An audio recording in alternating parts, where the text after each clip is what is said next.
Assalamu alaikum. Welcome back to my channel Biosphere. I am Sidra Said. Today I will discuss on the topic which is biological levels of organization. Previous lecture के अंदर मैंने 10th level को describe किया था. आज मैं 11th level को describe करूँगी. Let's go start our lecture. हमारा 11th लेवल है बियोलॉजिकल लेवल्स ऑफ ऑर्गेनाइजेशन में से विच इज़ इकोसिस्टम. इकोसिस्टम वो एरिया होता है, वो पर्टिकुलर एरिया होता है जहाँ पर लिविंग और नॉन लिविंग कंपोनेंट्स मिलकर रहते हैं. अगर हम लोग इसे डिफाइन करें तो इस तरह से कर सकते हैं: all the living and non-living components of environment interact with each other at particular area. Next हम लोग देखते हैं how does energy flow in an ecosystem, के इकोसिस्टम्स के अंदर एनर्जी कैसे फ्लो कर रही होती है. एनर्जी के फ्लो के लिए इकोसिस्टम में एक लॉ को फॉलो कर रहे हैं. वो लॉ है law of energy conservation. Law of energy conservation क्या है? Law of energy conservation define करता है कि energy can nether be created nor destroy, कि एनर्जी ना तो पैदा की जाती है और ना ही डिस्ट्रॉय की जाती है.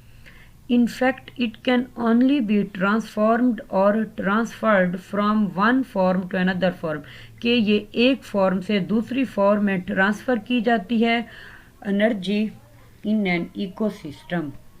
एनर्जी के फ्लो को हम लोग एक चार्ट के थ्रू डिस्क्राइब करते हैं. Flow of energy. Flow of energy start होती है सन से. Sun is the basic source of energy, is the main source of energy from where energy level start. Sun से एनर्जी हासिल करते हैं प्लांट्स, फोटोसिंथेसिस के थ्रू अपनी खुराक तैयार करते हैं. सूरज से रोशनी हासिल करते हैं और ज़मीन से रॉ मटेरियल वगैरह हासिल करते हैं, मिनरल्स वगैरह, जिसकी मौजूदगी में वो अपनी खुराक तैयार करते हैं. प्लांट्स कुछ एनर्जी अपने अंदर स्टोर कर लेते हैं ग्लूकोज की शक्ल में और कुछ एनर्जी को एनवायरनमेंट के अंदर रिमूव कर देते हैं हीट की शक्ल में. प्लांट्स के ऊपर अटैक करते हैं, यानी प्लांट्स को खाते हैं हर्बीवर्स. हर्बीवर्स ऐसे एनिमल्स होते हैं जो प्लांट्स खाते हैं. जो प्लांट्स की एनर्जी स्टोर होती है वो कुछ एनर्जी हर्बीवर्स ले लेते हैं. हर्बीवर्स अपने अंदर वो एनर्जी स्टोर करते हैं, उस एनर्जी का कुछ पार्ट, और उसमें से कुछ पार्ट फिर वो एनवायरनमेंट के अंदर रिमूव कर देते हैं हीट की शक्ल में. हर्बीवर्स को कार्निवर्स खाते हैं. कार्निवर्स ऐसे एनिमल्स होते हैं जो मीट खाते हैं, यानी गोश्त खोर होते हैं. कार्निवर्स हर्बीवर्स से ली गई एनर्जी के कुछ पार्ट को स्टोर करते हैं और बकिया हिस्से को वो एनवायरनमेंट के अंदर रिमूव कर देते हैं हीट की शक्ल में.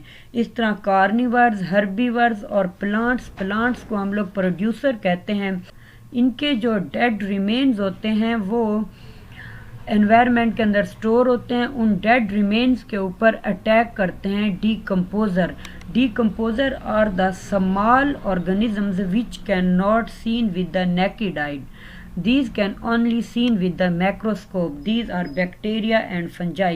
Bacteria and fungi decomposer जो इनके dead remains के ऊपर अटैक करते हैं और रॉ मटेरियल को सॉइल के अंदर, अर्थ के अंदर प्रोड्यूस करते हैं. उन रॉ मटेरियल्स को अगेन फिर प्रोड्यूसर्स यानी कि प्लांट्स हासिल करते हैं, अपनी खुराक तैयार करते हैं.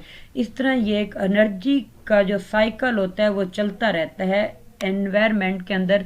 इसलिए हम लोग कहते हैं कि energy can not be created and nor destroyed but it can transform from one form to another form. Next हम लोग देखते हैं टू बेसिक फैक्टर होते हैं इकोसिस्टम्स के. वो फैक्टर्स होते हैं बायोटिक एंड एबायोटिक. फैक्टर्स भी कहते हैं बायोटिक या एक बायोटिक कंपोनेंट्स भी कहते हैं. जैसे कि इकोसिस्टम मैंने डेफिनेशन के अंदर डिस्क्राइब किया था, लिविंग और नॉन लिविंग कंपोनेंट्स के इंटरेक्शन से बनता है. इस तरह बायोटिक फैक्टर लिविंग थिंग्स होते हैं और abiotic factor non living things होते हैं. लिविंग थिंग्स ऐसे होते हैं जो रिप्रोड्यूस होते हैं, जिनमें ग्रोथ का प्रोसेस होता है, जिसमें रिस्पिरेशन का प्रोसेस होता है. नॉन लिविंग थिंग्स के अंदर ऐसा कोई भी प्रोसेस नहीं होता.